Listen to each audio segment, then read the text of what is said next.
पहले हम गाने की बात कर रहे थे, तूने कहा था कि तूने अपने किसी ने अपनी फीलिंग्स बताई थी, तो किसी ने सॉन्ग लिखा, तो मैं भी वही सोच रहा था अभी। उस फेक लव के बारे में बात कर सकते हैं? तो क्या था वो, कैसे वो स्टोरी थोड़ी बता यार। कुछ नहीं, बस मैं एक रिलेशनशिप में था, तो एक ही था, 5-6 साल का था, 6 साल का था। गाने जो गाने की फीलिंग्स है ना, बस वही था। तो वो लॉकडाउन के स्टार्टिंग में मतलब खत्म हो गया था। तो उसके बाद से ही बेसिकली मैंने तुम मेरे वन जो आया, रांझ आया, जितने लव सॉन्ग आए थे ना सारे उसी के बाद आए थे।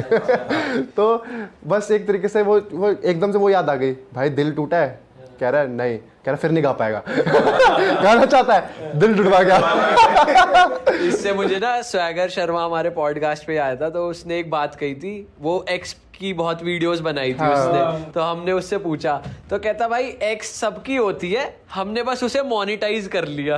तो तेरे केस में भी मुझे वो लग रहा है कि भाई एक्स तो सबकी होती है, लेकिन उसने मुझे सिंगर बना दिया, उसने मेरे गाने निकलवा दिए 4-5 बढ़िया। जब ये फेक लव तेरी लाइफ से चला गया था, उस टाइम यूट्यूब नहीं था तेरे लिए? नहीं, मैं यूट्यूब था, but at that moment like Covid की स्टार्टिंग की थी, तब मैंने वीडियोस डालना बहुत कम कर दिया था।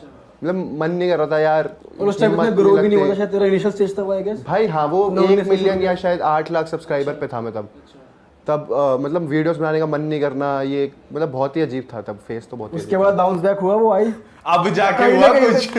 अब तो शादी हो रही है। मेरे से नहीं हो रही पर। अरे सही। तो फिर तू उस फेज से बाहर खुद आया? भाई वो एक ही तरीका है, इंसान को बिजी होना बहुत ज़रूरी है। अगर इंसान वो हिट बैक इसलिए करता था बार बार क्योंकि तब हम फ्री थे लॉकडाउन में, कोविड में, ठीक है। तो अगर उस वक्त मेरे पास यूट्यूब नहीं होता ना, तब मैं डेड था भाई। तब तो मेरे से फिर बाहर नहीं आता मैं। फिर तो अरिजीत सिंह और ये तुम मिले चलता रहता है। फिर तो कमरे में बैठ के गाने गा, फिर तो चन्ना मेरे ही होता है ना, फिर तो होता तेरे संग लू साथ मेरे। तो हाँ, मतलब वो यूट्यूब ने उस वक्त मेरी बहुत हेल्प करी। और अब भाई जेन्युइन बता रहा हूँ, मेरे को जिंदगी में मेरे को ऐसा लगता है मेरे को कुछ नहीं चाहिए यूट्यूब वीडियोस के अलावा, वो वीडियोस बनानी है, मजा आता है मेरे को। और कुछ नया करके कैसा बने यार। मैं बहुत वीडियो स्क्रैप करता हूँ जेन्युइन, मैं वीडियो बना लेता हूँ, उसमें मेरे को लगता है नहीं अच्छी लग रही फेंक दे, नहीं अच्छी लग रही सेकंड चैनल पे डाल दे। मतलब जो मेरे को लगता है कि चल रिस्पेक्टेबल तो है, वो सेकंड चैनल पे डाल दे। जो मेरे लगता है बिल्कुल ही बेकार बनी, वो मैं डालते ही नहीं। यूट्यूबर क्लिक बेट करता है, हर यूट्यूबर करता है। तो जैसे एल्विश से भी हम बात कर रहे थे उसके ब्लॉग के लिए, वो कह रहा भाई हम तो 20 की 40 दिखाते हैं, 10 की 40। तो तू भी ऐसा रहता है माइंड में कि यार मैं हल्का फुल्का क्लिक बेट तो डल जाए, कुछ चला जाए। I don't know if we call it clickbait, but my thumbnails are very fancy.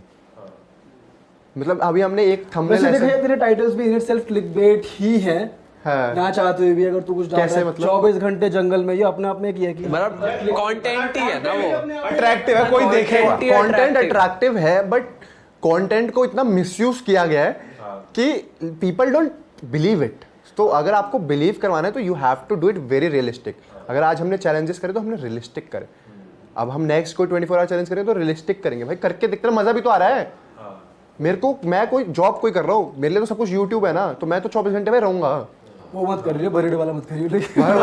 उसमें मेरे को डर लगता है, कौन सही में बरीड हो गया। क्योंकि पता क्या हुआ, जब हम उसके प्रोज और कॉन्स पे गए कि कैसे करना है, वो कहते इतने पैसे लगेंगे 15-20 लाख रुपए तो समथिंग। इंडिया में अगर कॉफिन वॉफिन बनाना है ऐसा अनब्रेकेबल जो जिसके अंदर तुम प्रॉपर लगो, मतलब इतना पैसा लगना है। तो मैंने कहा चलो ठीक है लगा लेंगे, क्या दिक्कत है, स्पॉन्सर मिल जाएगा, आधे रेट का तो कुछ तो मिलेगा स्पॉन्सर। तो उसके बाद वो कहते हैं, पर एक बार ना एक बंदे ने सच में ट्राई करा था और वो सच में ही ऑफ हो गया।